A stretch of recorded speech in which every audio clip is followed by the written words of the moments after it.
Bird sebagai jungler di arah jungle tentu Link kayaknya udah gak perlu diraguin lagi sih. Kecepatan atau farming pattern dari Albert nggak perlu kayak dipertanyakan.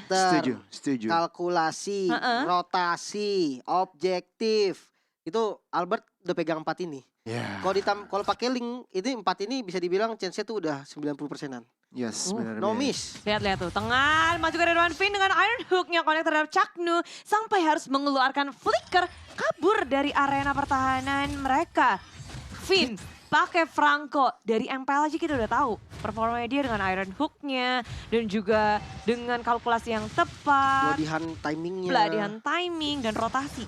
Rotasi yang dibutuhin karena ketika ngelihat Franco semuanya jadi mulai berpikir keras posisinya, maju sedikit bisa jadi malapetaka. Dan pressure itulah yang bakal dirasain oleh Omega di game pertama ini tuh. Nyaris aja. Presence-nya tuh kayak terasa banget jadinya ya. Tapi ya di atas semua itu RRQ tetap respect kok. Ada 2 Purify yang digunakan karena memang team fight dari Omega ini juga nggak bercanda Bude. Chaknu, ya kita tahu lah Chaknu. Mungkin komunitas Mobile Legends juga tahu lah Chaknu ini dari track record-nya, dari cara dia bermain dengan hero-hero inisiator. Dan RRQ respect karena ada dua Purify ini mau nggak mau. Walaupun ada Yves ya, biasanya ada Yves itu pasti spellnya sprint buat kabur dari reward manipulation. Tapi kali ini ya dengan respect-nya RRQ pakai Purify biar nggak ada inisiasi yang sangat-sangat berbahaya dari Chaknu nantinya. Yes, kalau untuk lihat situasi Turtle yang pertama akan hadir di Land of Dawn. Kalau dari setup ini RRQ agak sedikit behind, cuman Albert sudah mulai memasuki area. Yes, mulai mengelilingi area dengan Rilbert Police yang dibuka. Fin di tengah-tengah seorang diri nggak bisa untuk menghentikan dari pemain Omega. Sayangnya Omega juga harus kehilangan satu, jadi pertukaran 1 untuk 1. Mereka udah kehilangan Fin, maju ke area depan dengan Falling Star Moon R7. Mengusir mundur tim Omega. Dan begitu baik permainan dari Arkeosi untuk mengkontes. Dan bayarannya dari Omega sangat mahal. Raisin yang tumbang. Ya, Roamer tuker jungler sangat-sangat mahal untuk di early minutes. Untuk pertarungan di bagian atas tampaknya cukup imbang. Sementara kalau di bagian bawah Tamus melawan R7 ini kalau 1 lawan 1 eternal battle. Bisa dibilang gak ada yang menang, gak ada yang kalah. Dan sama-sama saling clear. Oke, kembali ke Turtle. Kalau lihat dari rotasi, Albert dan kawan-kawan lebih memiliki sedikit keuntungan. Ya, tapi kalau ngelihat di atas Skylar-nya nih kayaknya yang mulai jadi doser. Dari segi level tertinggal dari Kelra. Dan dia memilih untuk bermain aman. Sedangkan dari Arkeosi, pemain lainnya berfokus untuk mendapatkan objektif gaming. Chaknu sebagai hantu yang menghantui tim Arkeosi setup yang tentu harus diwaspadai. Clay tertinggal dari belakang. Iron Hook yang connect. Fin make a play. Renzio menjadi sasaran utama. Tapi bayarnya adalah Clay. Dari Purify yang gak bisa untuk menyelamatkan dirinya. Tapi gak ada Renzio. Arkeosi mulai masuk ke area Turtle Pit lagi dan lagi. Chaknu perfect match, connect nggak ke siapapun. Dan Albert mengamankan 1 dari Turtle-nya. Chaknu tertinggal, ada Falling Star menutup Chaknu. Bayaran dari Omega yang memaksakan diri melakukan kontes terhadap Turtle membuat mereka kehilangan banyak. Iya betul banget, dimana memang resource skill juga udah dipancing sih. Itu Max udah nggak ada real world manipulation tadi dan Chaknu nggak ada follow up. Oke, buat kalian yang lagi nonton RRQ, semangatin RRQ langsung pakai promo GrabFood sekarang juga. Scan QR code-nya atau pakai promo MSC X Grab dan dapat diskon sampai dengan 20.000. Yes, tambah pulsa juga. Banyak banget. Jadi jangan sampai kelewatan. Dan Bloody Hand surprise attack dari tim Arkeosi. Fin mengintai dari rumputan dan Ciluk Bakekok. Chaknu menjadi korban. Biasanya Chaknu itu yang jadi yang serem-serem gitu ya. Tapi Fin lebih serem sih. Iya, dan kombinasinya sempurna banget. Tadi Bloody Hand ditembak pakai Rainer sekali, ngedes lagi, ditembak sekali lagi pakai Rainer dan langsung di-snipe pakai ultimate-nya. Jadi kombinasi Skylar dan juga Fin mematikan banget. Dan setelah kita melihat di area atas jadi kerusuhan R7 dan juga Renzio, mereka punya dunianya sendiri. Bener. Wow, iya, dan gak ada yang mau repot-repot ke area bawah juga karena poros rotasi terlihat ada di area top lane dari Skylar. Ini menjadi sorot utama dari tim Omega. Ya, Skylar dan juga Kelra bisa dibilang main karakternya, terutama masuk late game ini marksman-nya akan menjadi sang carry. Oke, Chaknu mencari play, belum terlalu mau commit. Untuk saat ini kondisinya cukup turun tempo dari Iya. semenit yang sebelumnya. Situasinya gimana nih Lim Kocok? Jadi farming game lagi dan yang menarik sebenarnya War X ya untuk Ryzen. Walaupun udah sempat kena nerf lagi War X-nya, tapi tetap menjadi item utama bagi di roadnya Ryzen, yang dimana banyak sekali sekarang udah mulai pakai Hunter Strike sih. Dia berani dengan War X-nya dan kita akan lihat apakah masih efektif dari War X ini. Oke, karena sekarang di area bawah udah ada turtle yang muncul lagi dan lagi menarik perhatian dari kedua tim. RQC Omega berkutat masuk ke area depan dengan ada perfect match. Chaknu mencari Albert. Albert bisa menghindari dengan sangat baik, tapi di area depan ada Bloody Hand mendapatkan Renzio. Inferno sudah di pop up memisahkan pertarungan dengan Tempest of Blade. Clay mendapatkan turtle-nya, tapi Chaknu menjadi korban. Paimon Get One akan ditambah lagi karena Renzio sudah tertangkap dengan Iron Hook. Nggak bisa kabur kemana-mana lagi. Satu tetes darah dari Renzio. Dia masih bisa kabur dengan R7. selamat. Sementara R7 1 lawan 2. Inilah dia Esmeralda menari-nari ngejogetin tim Omega. Wow, Finn block Iron Hook untuk secure kill ke arah Renzio. RRQ Hoshi Indonesia berkumandang besar di menit yang ke-6. Ya, aku pikir itu bakal selamat, ternyata enggak. Dan susah, ditambah susah. satu Iron Hook Ini di yang game 2, nyuri gold buff. game 2 harus ban sih. Sumpah ban Franco. Gila. Gak apa-apa, jangan di-ban. Jangan Oh iya nggak di-ban. apa-apa. Biar menang. Bagus dong. Bagus Lim. gak usah ban, bener gak Tapi usah yang ban. bagus ada tentunya kalau kalian login dari tanggal 11 sampai 13 bisa ngedapetin ini Transformer Pass. Selesaikan quest, dapetin Transformer Pass dan bisa ngedapetin hadiah, recall, efek, segala macam, battle 5 dan lain-lain. Karena di area bawah sekarang ada efek buff dari Albert Blandling. Ini dua kombinasi yang kayak Cecilion sama Carmilla tambah strong. Benar. Albert plus Link. Iya itu emang kuat sih dia. Oh, Iron Hook yang connect begitu saja ditambah Bloody Hand, belum ada follow up damage tampaknya, dan bisa dibilang Chaknu terpaksa menggunakan flicker untuk keluar dari situasi tersebut. Lihat statistik dari Chaknu untuk game kali ini 0-3-1, masih kurang relevan untuk Atlas ini dalam Land of Dawn. Ini yang menurut aku jadi PR mungkin buat Omega, Lim. Dan ada juga nih informasi di tengah-tengah kalian ini bisa ngedapetin banyak hadiah dengan mendukung tim Indonesia lewat Karnival TikTok. Buruan buka TikTok karena sekarang banyak banget activity yang bisa kalian lakukan, seperti melihat Finn yang tumbang di area tengah tapi dibalas dengan sangat sadis oleh Albert masuk ke area belakang, dan R7 ngezoningan semua member dari tim Omega. Gak ada yang bisa ditukarin lagi Chaknu untuk Finn, cukup sampai di situ. Cukup banyak resource-nya keluar dan targeting terhadap Chaknu ini menjadi pilihan yang sangat tepat untuk teman-teman RRQ. Walaupun ya dari Omega sendiri dia galak banget. Dia tahu Finn gak ada Bloody Hand, tadi dia tahu Finn out position, dia berani banget untuk makan, namun Falling Star Moon masuk. Oke, R7 Rumor Position juga terpaksa dibuka. Kiora di bagian belakang tidak bisa berbuat banyak. Bahkan Giv dan juga Renzio harus hilang. Oke, itu Max ternyata masih selamat, tetapi Ryzen di bagian depan tidak bisa survive, Budi. Ya, ditambah lagi sekarang Chaknu akan menjadi sasaran selanjutnya RRQ Musi ketika sudah melakukan sesuatu. Mereka komit dan keunggulannya, keuntungannya maksimal.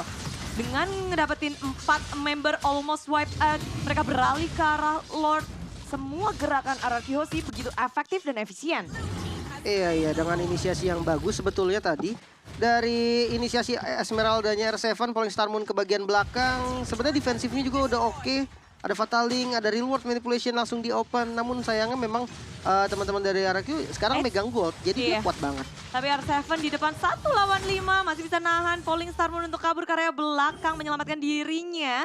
Dan sementara ini Omega mereka tertinggal 6.000 net worth. Itemnya pun jadi kayak gini. Oke, Endless Battle dan Berserker Fury. Ini yang dipilih untuk clean dari Kelra. Ya ini memang yang dibutuhkan sih. Dengan damage burst sebesar-besarnya untuk mendapatkan 1 kill. Dan ketika ada Fataling juga bisa banget jadi follow up. Tapi dari Yves-nya ini dia bermain dengan Ancient Talisman, dia bermain dengan Ice Queen One. Otomatis bisa menjadi sasaran yang cukup empuk sebetulnya. Karena kondisinya ada Link dan ada Esmeralda yang bisa nempel. Mungkin Brute Force ya menjadi jawaban sih sebenarnya. Wow, jadi jawaban sudah dikeluarkan pula dari tim keduanya. Omega melakukan defense di menit yang ke-9. Lord belum bisa membantu RRQ Hoshi untuk mendobrak sampai ke arah inhibitor. Tapi atasnya tuh udah tinggal maju dikit lagi. Mereka udah bisa nyentuh inhibitor. Tengah, bawah, minionnya ke-push semua. Gila ini dia 9 menit ya, 10 menit lah ya. Keunggulan goldnya 7.300 ya, sekitar hampir 8.000 bahkan. Dan semakin ngegulung loh. Iya. Albert tajir, levelnya tinggi. Aduh, Albert sama Skylar di atas dari Itu flyboardnya. dia, 2 damage dealer dan 2 core dari RRQC. Ya, ini hari baik untuk mereka sih. Game Iya, baik iya, untuk iya. mereka. Dan dia dapetin hero nyamannya dan dia nggak mengecewakan sama sekali. Dia bermain dengan performa yang sangat baik. Tapi kita lihat inisiasi mungkin dari Caknub sebenarnya bisa untuk membalikan keadaan dengan catatan. Mm-mm. Patalingnya benar-benar dapetin target yang dibutuhkan, which is ya mungkin kalau nggak Albert Skylar.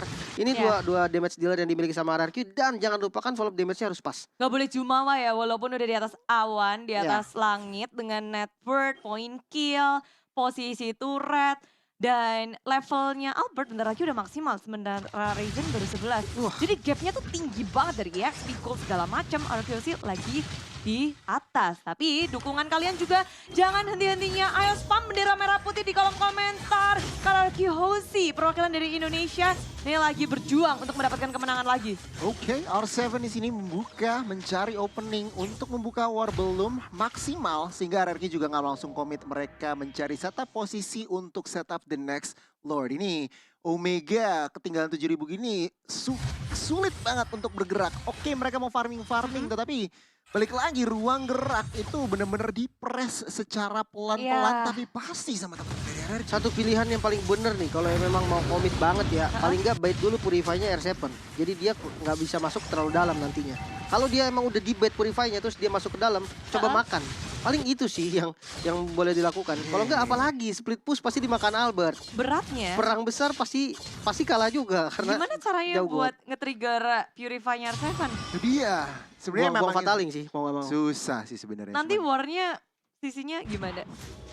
Karena menurutku Fataling ini ya punya peran yang sangat penting untuk Omega membalikan keadaan. Ya, Kayak ya, ya. satu momen dari Fataling yang Betul. perfect aja di follow up sama Kelra mungkin yang dengan damage-nya yang besar itu bisa jadi momennya Omega. Iya, cuman ini jadi nggak jalan-jalan sih kelihatannya ya. Kayak landingnya benar-benar dikontrol. Lihat minion management ya di bagian top lane, di bagian bottom lane. Semuanya di-push sama RRQ. Dan kali ini dia set up Lord. Ini memaksa pressure juga bagi teman-teman Omega karena landing atasnya harus mereka urus. Kalau enggak nanti base turretnya bisa kecicil sedikit demi sedikit gitu kan. Lama-lama ya hancur juga. Dan sampai saat ini juga Caknunya kurang relevan dari statistik dan bahkan lihat Omega secara mau nggak mau karena minionnya agak ke press, manipulasi yang bagus dari tim RRQ mereka lepas Lord. Yang Iya. sudah di enhance. Mau nggak mau itu sih lebih tepatnya. Iya, mau Mereka harus nggak mau. nge-defense di di area base-nya karena dari Yves-nya dia punya kemampuan buat nge-defense dan keunggulan tentunya dengan dekat dengan base mereka bisa tarik ulur lebih lagi. Oke. Cuma bertahan di dalam base ada Finn. Dia bisa mancing siapapun untuk keluar. Iya, hati-hati aja dengan Iron Hook-nya. Tapi benar kata Bude, satu high ground ditambah dengan ada satu Atlas juga yang membuat pasti dari RRQ dia mencar gitu. Nggak mungkin dia ngumpulin satu titik karena follow up-nya itu kuat banget dari clean-nya Kelra nih. Yang itemnya udah mulai jadi juga. Wow, ini dia defense-nya sangat kuat dari Omega. Satu Lord belum bisa untuk mengerontokin 3 inhibitor. Tapi satu di top lane berhasil dengan adanya Skylar. Ya, dengan Rainernya berhasil mendapatkan satu base turret dan itu udah lumayan banget sebetulnya. Sementara kita lihat dengan dari segi item, Albert masih biasa ya. Dia dengan playstyle-nya, dengan Windtalker first item untuk farming dan langsung ke arah Berserker Fury untuk burst damage ditambah dengan Endless Battle. Dan ini dia yang aku suka dari Albert, no defense. Ketika dia tahu dia unggul dari segi gold, oke defense-nya nanti aja, dia fokus untuk menjadi damage dealer. Tapi seandainya nanti memang momennya bisa dikontrol kembali sama teman-teman dari Omega, aku yakin banget dia siap untuk bermain dengan Immortal atau Winter Truncheon-nya nanti. Dan ya kita bakal lihat apakah Omega masih bisa menahan gempuran-gempuran dari RRQ. Ya, untuk saat ini bahkan linknya Albert OTW BOD ya benar-benar agresif banget, nggak peduli. Mereka tahu, Albert tahu kondisi saat ini mereka lagi owning banget, tinggal tetap konsisten dalam disiplin dan Omega ini ya terkurung sampai kemungkinan 1 menit ke depan karena aku yakin RRQ nggak akan terlalu berbuat banyak nih untuk sambil menunggu Lord selanjutnya. Yap. Lord yang sebenarnya belum sampai Lord yang Evolve. ter-evolve. Tapi kayak RRQ selalu bisa memaksimalkan Lord supaya ngedapetin banyak lagi nge-press. Usaha dari RRQ sih untuk ngedobrak Omega udah jelas ini hasil yang sangat dibutuhkan RRQ. Satu turret hancur, Omeganya mau gerak pun takut karena ketika mereka membuka map resikonya itu gede banget.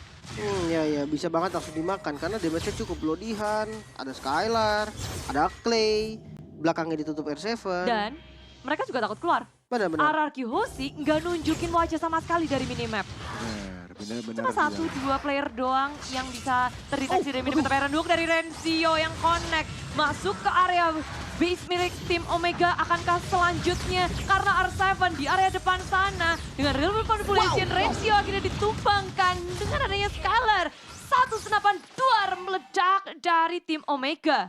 RRQ mendapatkan Renzio dan juga Chaknu tanpa adanya korban. Kali ini tampaknya Omega mereka harus menyerah dalam kontes ke arah Lord dan fokus riset untuk melakukan defense di Lord push yang belum ter-evolve. Itu dia. Bagus. Satu keluar. Bagus banget. Resikonya udah yang kita bahas tadi Iya, kan. iya, Resikonya iya, gede iya. banget. Ada Finn maju ke area depannya tarik lagi. Finn menjadi pemancing handal dari tim RRQ Hoshi. Satu lagi tak bisa untuk mendefense dengan 3 orang saja karena RRQ Hoshi akan masuk dengan adanya minion di area bottom lane. Chaknu sekuat tenaga untuk nge-clearing minion. Ada nuk dari Finn lagi untuk ngedapetin satu katapult. Bahkan Lord itu masih jauh. Mereka udah ngacak-ngacak base-nya Omega. Ini Vin, gimana ya dia cara gerakin itu tarikan ya? Bisa kena terus. Dan yang tadi ya di momen sebelum Lord tadi itu. Yang ketika teman-teman dari Omeganya mulai keluar. Itu menarik banget Bude. Karena ketika di Iron Hook terusnya dapat Tamus. Gak langsung di Blodihan. Dia tahan dulu. Tiba-tiba pas masuk si Chaknu tadi dengan atas baru dia Blodihan. Wah, dan itulah dia permainan dari tim RRQ Hoshi yang membuat Lord gratis masuk ke dalam base pun dengan lebih meyakinkan. 5 pemain sudah menduduki areanya bersama dengan Lord yang belum tereliminasi. Omega sekuat tenaga untuk melakukan defense di area samping sana. Fataling mengenai 2 member dari tim RRQ. Masih bisa bertahan. Flicker dikeluarkan oleh Skylar. Posisi yang on point. Memberikan damage yang besar. Tapi Clay sudah tumbang. Skylar cukup sekarang memilih untuk bermain lebih hati-hati lagi. Finn tertinggal di area belakang. Satu lagi R7. Esmeralda terkuat di galaksi. Menahan member dari Omega. Dan menarik perhatian supaya nggak ada yang melakukan defense. Base pun hancur. Terlalu terekspos dan RRQ Indonesia mendapatkan poin pertama melawan Omega dari Filipina. Yep, RRQ memantapkan diri dengan kemenangan mereka yang belum pecah. Iya dengan hero-hero yang memang andalan mereka semua gitu kan. Iya juga, RRQ banget sih ini. RRQ banget itu hero-heronya benar-benar hero RRQ. Itu kalau memang sampai tadi Clay dapet Eve itu berarti emang udah itu full hero andalan RRQ. Tapi ya dengan hero-hero andalannya mereka bisa tampil dengan sangat maksimal. Kenapa ketika RRQ pick Esmeralda ngeri banget pasti. Wah gila. Itu ngeri juga dari dukungan para fans yang